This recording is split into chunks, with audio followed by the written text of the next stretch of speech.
The clear capitulation from one Melbourne council over the removal of a Captain Cook memorial. At the same time, Sydney-siders are being locked out of their parks in the name of climate change. But first, I want to have a look at some analysis in The Australian, which points out that over the last two elections, preference flows from Labor and the Greens and other minor parties have cost the Liberal Party half a ministry's worth of talent. In this year's election alone, there were 13 seats where the coalition was leading on primary votes. So these were the first choice of the greatest number of voters in that seat. But they then went on to lose due to preference flows from candidates which were eliminated earlier in the count. In a first-past-the-post system, such as we have in the United Kingdom, the coalition would have won all of these seats. As I said, it wouldn't have saved them, but it would have made things very different. Let's discuss this more with my panel, Deputy Executive Director at the IPA, Daniel Wild, and return Liberal MP, the victor, Aaron Violi. Well, gents, welcome.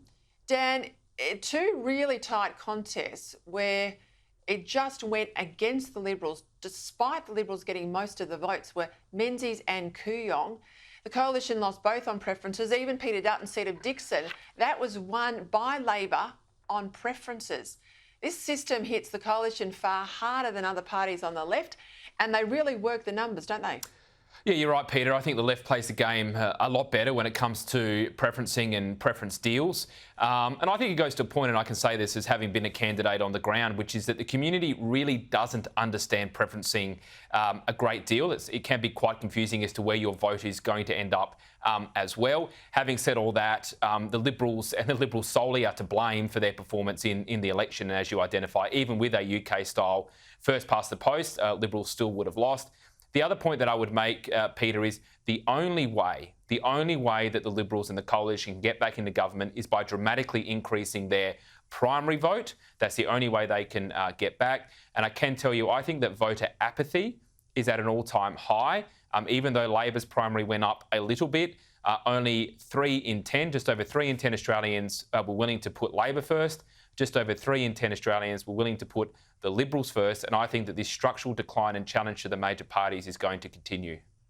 Yeah, that's so good to remind people. 7 out of 10 Australians did not vote for the Labor Party, right? That's huge, and yet he has been delivered, the Prime Minister's been delivered a seat haul that's greater than any other Labor leader in history, yet on primary vote terms, in his 93, 94 now, in primary vote terms, Bill Shorten's primary when he lost in 2016 was higher than Albanese's when he's won in a landslide.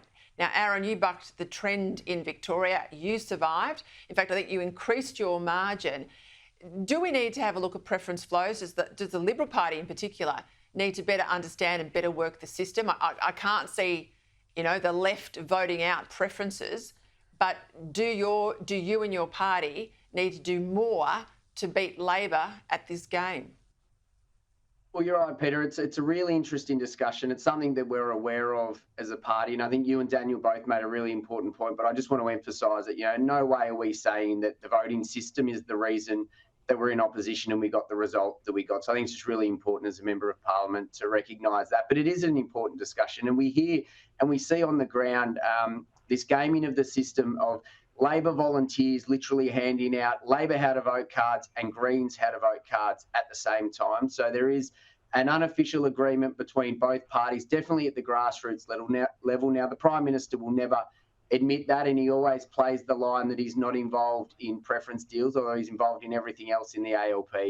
But something we're aware of. We need to ultimately, as Daniel said, put forward great policies that are going to increase our primary. That's the best thing that we need. We need people voting for the Liberal Party first, but we need to understand that many people are frustrated with both major parties. Our primaries at both levels are at record lows, so we need to address that first. But it has been an ongoing challenge for us. I think it becomes very interesting in the Senate that the Labor Party and the Greens can now have a majority in the Senate. So whether that unofficial coalition becomes more of a coalition in the next 3 years will be detrimental to the Australian public, I believe, but it'll be interesting to watch. So primarily, we have to get the primary up, but we do have to look at, is there other parties that we can work with to get those preference flows? But as you both know, unless you've got people on the booths handing out how to vote cards and the infrastructure out there, It doesn't matter because, as Daniel said, many people struggle to understand the system or follow those how to vote cards, and that's their choice, obviously, in a democratic system.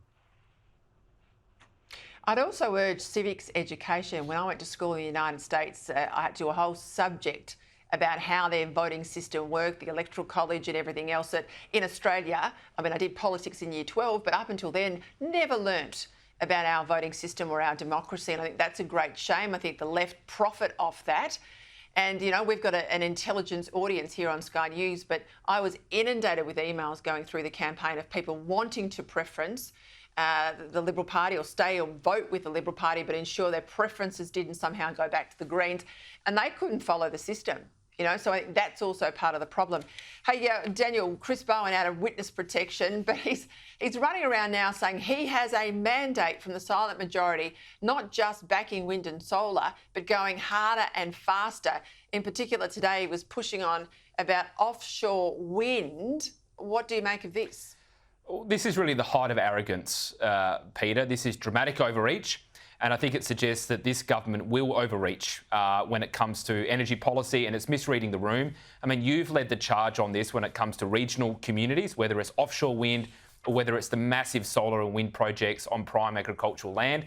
Many communities in regional Australia completely and totally oppose these projects, or at best, they are deeply, deeply divided. And I would say if Chris Bowen was so confident as to his position, if he's so confident that net zero and his vision of net zero was a vote winner, why wasn't he on the ground in Illawarra campaigning every single day on this matter? Because Labor knows it's a vote loser, not a vote winner. It might help them win seats like Brisbane and win the Greens voters, but it does not help them with outer suburban Australians, much less those in regional Australia. So if this is the attitude of Chris Bowen when it comes to net zero, then I think you're right.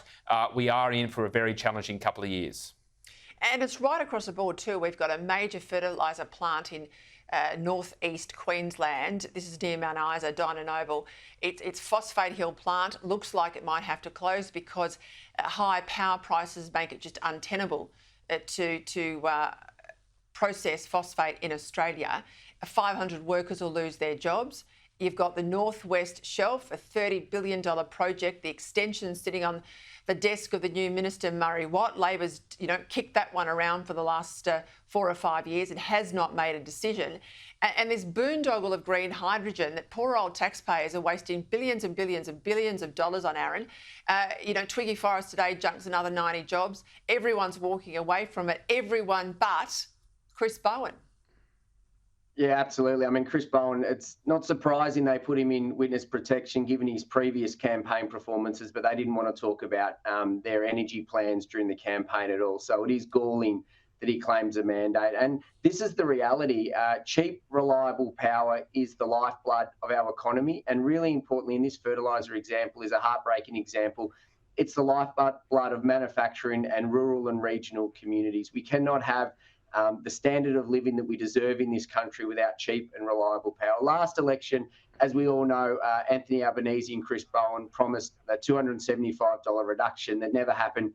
This time they weren't promising that, but they wouldn't even commit to keeping prices down or lower. So at least this time they didn't lie to us, but they still wouldn't claim any way to get cheap, reliable baseload power for the Australian people. And we're going to unfortunately see more businesses struggling in this chase for something that is unachievable at this moment. Green hydrogen, which the Prime Minister used to talk about, he will not mention anymore because he knows it's not sustainable, it's not economical, and it doesn't stack up. That's why we're seeing even Twiggy Forrester and others, as you said, pulling out of green hydrogen. There is a lot of gaps in the Prime Minister and the government's plans, and they have no answers to it. And unfortunately, it's the Australian people that are going to pay the price, and Australian businesses and Australian jobs.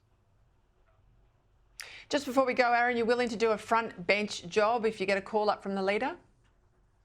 Well, Peter, as you know, we serve in the Liberal Party not at the will of the factions, but the will of our leader. I was really honoured to be re-elected with an increased margin as the member for Casey. I fundamentally believe that for my community to be strong, the country needs to be strong. For the country to be strong, we need a strong Liberal Party, first in opposition and then in government. So I want to play a positive role in that as the leader, as Susan sees fit. Obviously, I'd love to have a big voice, whether on the backbench or in a shadow ministry position, but I'll keep working hard for my community keep putting a positive suggestions forward, and hopefully that results in a bigger role in the future. But I always appreciate our processes and that we do serve at the will of the leader. You might have to do a bit of a lecture series for all your colleagues up there and show them how it's done. In fact, you increased your margin. I think you'd be the only one in the parliament on your side of politics who did that. Well done.